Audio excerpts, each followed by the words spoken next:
So I was hell bent on not sending my kids to camp in Minnesota. I live in Southern California, and the idea of sending my 8 or 9 year old off to the Northwoods of Minnesota, I was like, hell no, I'm not going to do that. But the more I understood how the brain works and how resilience gets built, and the more I learned about Camp Chippewa specifically, and the tripping, and the way that staff training happens, I knew I had to step into a little bit of a feeling of discomfort. So much of the time as parents, we say no to our kids and kinds of experiences because we feel uncomfortable. So I always have to challenge myself, like, am I saying no here because it's really in the best interest of my child, or am I saying no here because I'm uncomfortable? And it's really in the best interest of my kids, and then I'll be willing to sit in the discomfort. So I sent my eldest off as a 9 year old, and he was there for 2 weeks.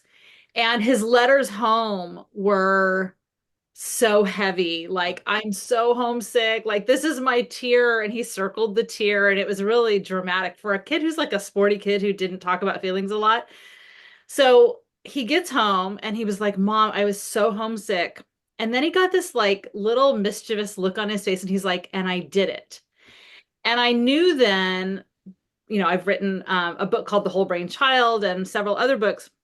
My field is interpersonal neurobiology, looking at how the brain changes from experiences, and particularly relational experiences. And as I started like watching him, and then my subsequent two boys, so all three of my boys have been to camp. My boys are now 18, 21, and 24. And so they have all gone to camp from 9 on, every summer, minus COVID. Hmm. And one of them has even been a counselor. I will say that what happens at camp is that boys in particular are programmed to take risks. And when we overprotect children from risks, it actually makes them less safe. So there's this incredible story in this book called Wildhood about what adolescent animals do and how it can teach us about our own adolescent and developmental period as humans. And it's this shark infested area off the coast of California, and nobody goes, and none of the animals go there. Like the otters don't go there, with one exception. Teenage sea otters go into the shark infested waters. And for those who make it, and of course some of them don't, but the ones that do are now safer for the rest of their lives from sharks because they're now predator savvy. So I wanted my boys to take risks in the context of the safe guidance of the incredible staff at Chippewa, and take the risks against kind of nature and the natural world, and against their own discomfort. And so what I saw in the letter progression, and Sam, you and I've talked about this before. So the next year, the letter that came home was like, I miss you guys so much. I'm having a great time. And then, a couple of little silly shenanigans. And then the next year there was no I love you, no I miss you. It was just like somebody did this hilarious thing, whatever. And really what happens is the way our children build resilience is through the right kind of adversity with the right kind of support. So if we have adversity without support, that leads to fragility. Or if we have tons of support without any adversity, that leads to fragility. But it's the formula of adversity plus support that leads to resilience. So the way our kids get practice dealing with difficult emotions, challenging circumstances, having to problem solve when they have to come up with ideas themselves away from their parents, that's how they develop resilience. And that's how their brains wire, not only to get through that moment, but then to generalize, this is how I navigate the world when things are challenging. So I couldn't be a bigger fan of sitting in my own discomfort that first year. I never had discomfort after that. I mean, I always think about them and miss them. And when they're out on trips, I want to make sure I'm like, oh, I wonder if they're warm. And usually they're not, but that's good adversity as well. So yeah, I'm just such a huge fan of this experience. And as a child development specialist, a mental health specialist who studies the brain and who has done parenting stuff for over 20 years, I've now written 9 books. Wow. I will say, Well, and in fact, my latest one's called The Way of Play, and it's about the power of play. And that's actually what happens so much at camp is play, which is a protective factor for our kids in so many ways.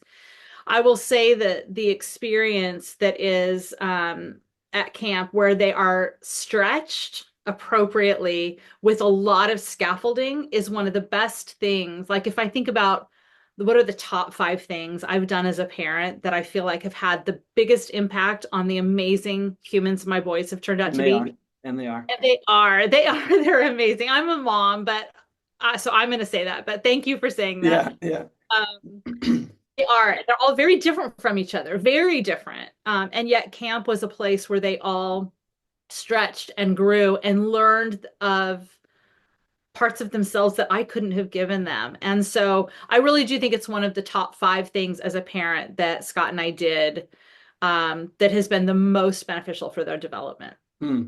And I feel that as well, having gone to camp for many years. You know, when I look at things that I'm proud of in my life and things that I'm proud of about myself, I see directly that coming, a lot of those coming from camp experiences. And thank you for mentioning fragility, Tina. I think that's a really interesting piece to think about as well. Jonathan Haidt writes about fragility, and he starts with the example of these trees and what's happening. And I don't remember exactly why humans are thinking about building, sending humans to the moon and Mars. So they create this bubble in the desert, and they want to create an ecosystem within it, a forest. And so they plant these trees, they create the whole ecosystem, but then they're really puzzled when the trees grow and they start to fall. Each tree starts falling down, and they can't figure out why these adult trees are collapsing under no apparent stresses, really, until one scientist discovers that trees need to be blown by the wind in order to stimulate growth and stimulate strengthening of the trunk so that they can be resilient to that wind. And I think that we think of children the same way, is that these manageable stressors in a supported environment lead to that necessary growth so that kids are more anti-fragile in adolescence and in adulthood as well. And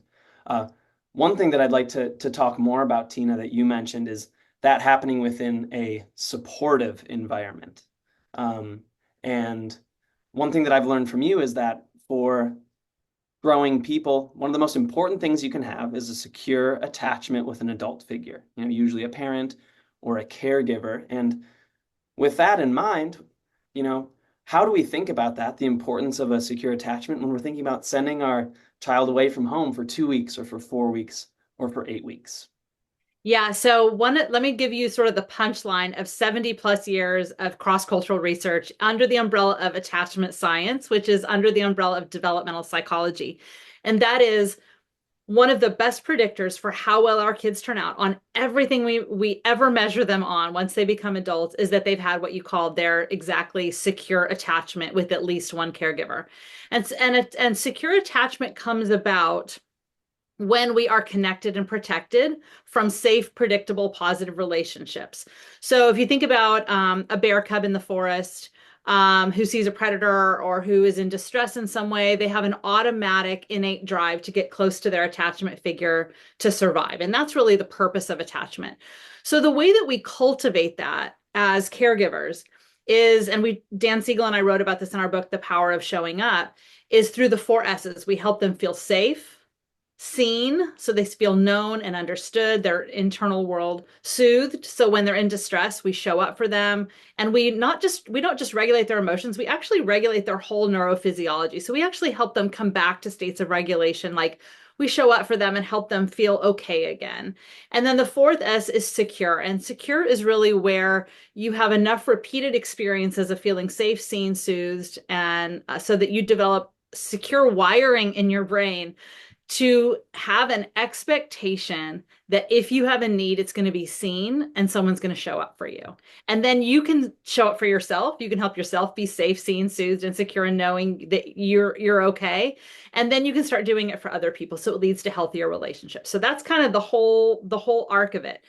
Now, what's super important and that people misunderstand about attachment is that we think then the way that we do those 4 S's is we pull them really closely and we like huddle with them. But what's very clear from the attachment research is yes, we are what's called a secure base for our kids. So we're people they can always come back to, and we are this secure base for them as they face challenge and as they developmentally stretch and become more and more independent. But the other kind of piece that's just as important is we are the secure base. We are also the launching pad. So when kids feel safe enough and have been connected and protected enough, they are then free to go out and explore and learn and build relationships and take risks and do all of these resilience building things. And so as parents, it's not in the service of secure attachment to overprotect and hold them in a little huddle. It is to be a launching pad to make them go out and be independent and autonomous when they're safe enough. And so one of the things that we do and we have done for years at camp is to train staff on those four S's. So staff know that some kids come to camp with a secure attachment with their parents, which means they're going to miss their parents, right? And they're going to have homesickness, of course. And so how we navigate that. But then there also may be kids who don't have grownups who show up for them in predictable, safe, positive ways. And so we are the safety net, regardless, as staff at Chippewa, to make sure that campers away from their parents, when they might be in more distress, missing their families, get hearty doses of getting cues of safety where they feel safe, where they feel seen and known, where they are soothed when they're having a hard time. And then there's always someone who helps them securely know that someone's going to show up for them. So that is really part of the sort of blueprint of how we think about the role of counselors and staff, and including even administrators and directors providing those four S's for the counselors so that they have the capacity to do it. And so it's very intentional that we are guided by this science for how to be. And so what you and I have talked about a lot with staff over the years is that there are moments, as we know, as caregivers, where we're not necessarily sure what to say or what to do. But, and this very much fits in with camp, is the four S's is a North Star. That we know that as counselors, that no matter what's happening with a kid or with a group of kids, that if we can respond in ways that help campers feel safe and seen and soothed and secure, we're always doing the right thing. It regulates the nervous system, it builds relationships, it is in service of resilience, and it allows kids then to feel safe and secure enough to move toward autonomy and skill building and learning themselves. Awesome. And it is so impactful, Tina. Sometimes it's only a 3 or 4 day session that you do with our staff at camp, but even so, Tina becomes a verb during the summer. Like, oh, did you Tina in that situation? And one thing that I always enjoy doing is the staff do a great job as they're providing these four S's for our campers of getting down below eye level for campers. And that's one thing that's really playing into safety. And as the staff are working to co-regulate that camper's nervous system and bring that camper to a relaxed state where they can be comforted, and the being below eye level is a massive piece of that. And so throughout the summer, Tina, I tend to send you some pictures of camp staff below campers eye level, which I think is great. And I appreciate that when you send them to me, you don't have the camper's face, it's the counselor's face, and it's usually the back of the kid's head. So then I can use them in presentations. So I Yeah. really appreciate that. But yeah, getting below someone's eye level is an immediate cue of safety. And it's incredibly powerful. Those of you who are listening, try it on your significant other. It works there too. But I think what's so great too is, when there's that kind of like foundational piece of the four S's that we're talking about, counselors are fun and playful. And when we have the four S's combined with playfulness and fun, it actually stretches our kids' window of tolerance even more. So they are more resilient even in the micro moments of adversity, of being away from home and the discomforts of camp and these kinds of things, that allow them to see that they have greater capacity than they think they do. And when something is fun and playful, and this is true when kids are 2 and 3 and they're wanting to play a certain way, but their sibling doesn't want to play that way, they get frustrated. But if it's fun enough, they're willing to sit in the frustration. So when things are fun and playful, it actually really stretches our capacity to navigate and practice dealing with difficult situations. Counselors are masterful, way better than we are as parents, in pushing kids in very intentional ways to stretch themselves and to take appropriate chances to really change how they see themselves.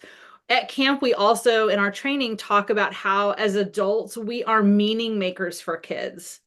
And so when we are like, oh my gosh, this is terrifying, or this is going to be too hard, we can't do it, kids believe what we say and what we model for them. And so counselors are always like, you can totally do this. Like, I'm going to show you. And so it really changes how they see themselves and their capacity. And that's a huge piece of resilience building. And I also see it as a protective factor when we're talking about mental health over time. Totally, totally. Tina, the last thing I'd like to touch on is this idea of discipline. Campers are at camp for a long time, and I think that parents, rightly so, have some questions about what discipline looks like in camp. And one thing that's been really helpful for us is you talk about the XY axis of nurture and structure and how both of those are really important for counselors teaching kids, which in the end is what discipline is. So could you speak just a little more about that idea? Yeah, so this is also based on 70 plus years of research. Diana Baumrin's axis the 2 by 2 that really looks at like how much structure, expectations, limits we're wanting from kids, and then also how much emotional responsiveness, connection, warmth, nurture that we have. And the research is really clear. We want to be high on both. So when we are connected, relational, supportive, nurturing, it actually creates more receptivity for kids to learn. And the whole point and purpose of discipline is to teach and build skills so that they can become self-disciplined. And the way that we get there is by having high expectations, lots of structure and predictability, limits that are clearly communicated along with the nurture. And when those go together, it is a powerful combination that promotes receptivity, learning, and skill building. So another way to think about it, and I actually talk about this a lot, I'm working on another project where we're actually talking about firm and kind. That's kind of another way to talk about that. And in staff training, we do a lot talking about how behavior is communication, about what skills haven't yet been developed, about what a kid is experiencing in their nervous system. And so everything that we talk about in staff training with regard to discipline is with the idea of teaching and skill building in mind. It's not punitive. There may be natural and logical consequences to behaviors, which is all in service of teaching and skill building. But it's the idea that we want to intentionally respond to challenging behaviors with the idea that we're setting them up to do better the next time. And so much of our discipline in the world and the way parents and teachers do things and how things are done at lots of other camps is that it's really like just trying to extinguish the behavior. We're just trying to make it stop. And so we throw out some punishments or whatever. But really, we're always thinking, and so much, let me say it this way, so much of the time, our discipline response doesn't do anything to build skills. Mm. But our goal is to help that behavior change because the child has a better strategy, has a better tool that they can use, has a better plan, or they're practicing a skill and they're making it right. That's one of the big things we talk about is like, how can you go make things right with this other kid or with that piece of property that you were too rough with, etc. So it's all in service of teaching and skill building, knowing that the behavior itself is communicating the very list of the areas they might need some support. Awesome. Well, Tina, thank you so much. It's a big help. Again, your perspective is really important for all those parents thinking about taking a leap like this. So thank you so much. I'm so honored to do it. I never knew I would be a fan of sleepaway camp, or adventure tripping that got harder each year, or sending my kids away from me. But like I said, I think it's truly one of the best things that has served their development. And all three of my boys are incredibly grateful, not only for their time, but for all of the things they've learned about themselves and the world and those experiences and what they can carry forward in terms of an inner strength that they have for whatever happens in life. And to that, I'll be forever grateful. And we're grateful to you as well for helping us make that happen. I love All how right. intentional you guys want to be. It's incredible. There's so much we know from relational neuroscience, and the fact that you all are weaving that into in intentional ways, how you make decisions about how everything looks at camp and staff training is really, really exciting. Well, it's a special place. Thanks, Tina.